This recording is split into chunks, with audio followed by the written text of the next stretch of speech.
Guys, welcome to my YouTube channel. कैसे हैं आप सब? अच्छे होंगे, मैं भी अच्छी हूँ। और आज है बृहस्पतिवार।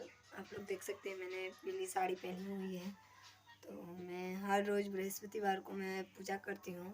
पहले मैं व्रत करती थी, तो मेरा व्रत पूरा हो गया 16 गुरुवार, तो मैंने उसका उद्यापन कर चुकी हूँ मैं। तो हर बृहस्पतिवार को मैं वैसे ही पूजा करती हूँ, कथा पढ़ती हूँ।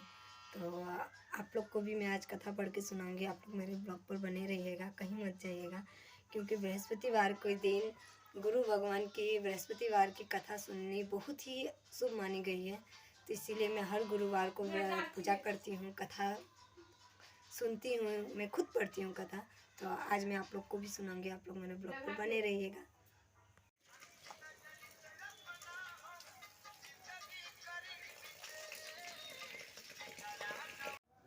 तो गाइस, मैंने सूर्यदेव को जल ढाल दिया। अभी आप लोग देख सकते हैं मैं मंदिर में हूँ। तो अभी मैं पूजा करूँगी।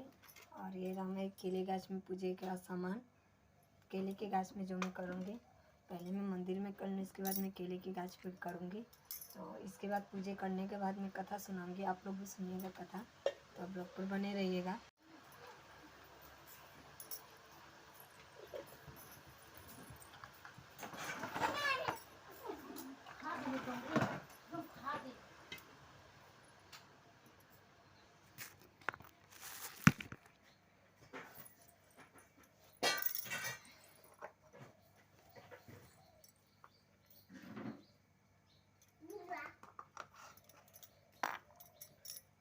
देख ले ना, चुपी चुपी।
तो गाइस, मैंने केले का गाछ में भी पूजा कर लिया है।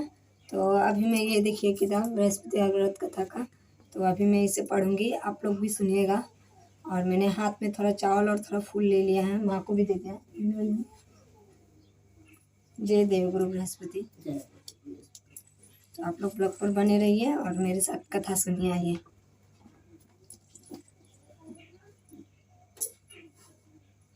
बृहस्पतिवार व्रत कथा। प्राचीन समय की बात है। भारत में एक राज्य राज करता था। वह बड़ा प्रतापित तथा दानी था। वह प्रतिदिन मंदिर में भगवान दर्शन करने जाता था। वहाँ ब्राह्मण और गुरु की सेवा किया करता था। उसके द्वारा से कोई भी याचक निराश होकर नहीं लौटता था। वह प्रत्येक गुरुवार को व्रत रखता एवं पूजा करता था, परंतु यह सब बातें उसकी रानी को अच्छी नहीं लगती थी। वह ना व्रत करती और ना किसी को एक भी पैसा दान में देती थी। वह राजा से भी ऐसा करने को मना किया करती थी। एक समय की बात है कि राजा शिकार खेलने वन को चले गए। घर पर रानी और दासी थी। उस समय गुरु बृहस्पति साधु का रूप धारण कर राजा के दरवाजे पर भिक्षा मांगने आए। साधु ने रानी से भिक्षा मांगी तो वह कहने लगी, हे साधु महाराज, मैं इस दान पुण्य से तंग आ गई हूँ। इस कार्य के लिए तो मेरे पतिदेव ही बहुत है। अब आप ऐसी कृपा करें कि मेरा सारा धन नष्ट हो जाए, जिससे मैं आराम से रह सकूं। साधु रूपी बृहस्पति देव ने कहा, हे देवी, तुम बड़ी विचित्र हो। संतान और धन से कोई दुखी नहीं होता है, इसको सभी चाहते हैं। पापी भी पुत्र और धन की इच्छा करता है। अगर तुम्हारे पास धन अधिक है तो भूखे मनुष्यों को भोजन करवाओ, प्यालू लगवाओ, ब्राह्मणों को दान दो, धर्मशालाएं बनवाओ, कुआं, तालाब, बाड़ी, बाग, बगीचे आदि का निर्माण कराओ तथा निर्धनों की कुंवारी कन्या का विवाह करवाओ, साथ ही यज्ञादि करो। इस प्रकार के कर्मों से आपके कुल का और आपका नाम परलोक में सार्थक होगा एवं स्वर्ग की प्राप्त होगी। परंतु रानी साधु की इन बातों से खुश नहीं हुई। उसने कहा, हे साधु महाराज, मुझे ऐसी धन की आवश्यकता नहीं जिसको मैं अन्य लोगों को दान दूं तथा जिसको रखने और संभालने में ही मेरा सारा समय नष्ट हो जाए। साधु ने कहा, हे देवी, यदि तुम्हारी ऐसी ही इच्छा है तो जैसे मैं तुम्हें बताता हूँ तुम वैसे ही करना।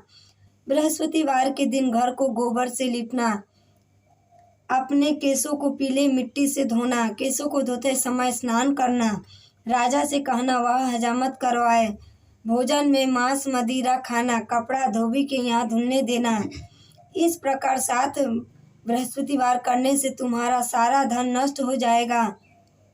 यह कहकर साधु महाराज रूपी बृहस्पति देव अंतर्धान हो गए। रानी ने साधु के कहने के अनुसार 7 बृहस्पतिवार तक वैसे ही करने का विचार किया। साधु के बताए अनुसार कार्य करते हुए केवल 3 बृहस्पति ही बीते थे कि उसकी समस्त धन नष्ट हो गई। भोजन के लिए दोनों समय परिवार तरसने लगे तथा संसारिक भोगों से दुखी रहने लगा। तब राजा ने रानी से कहा, हे रानी, तुम यहाँ पर रहो, मैं अब प्रदेश जा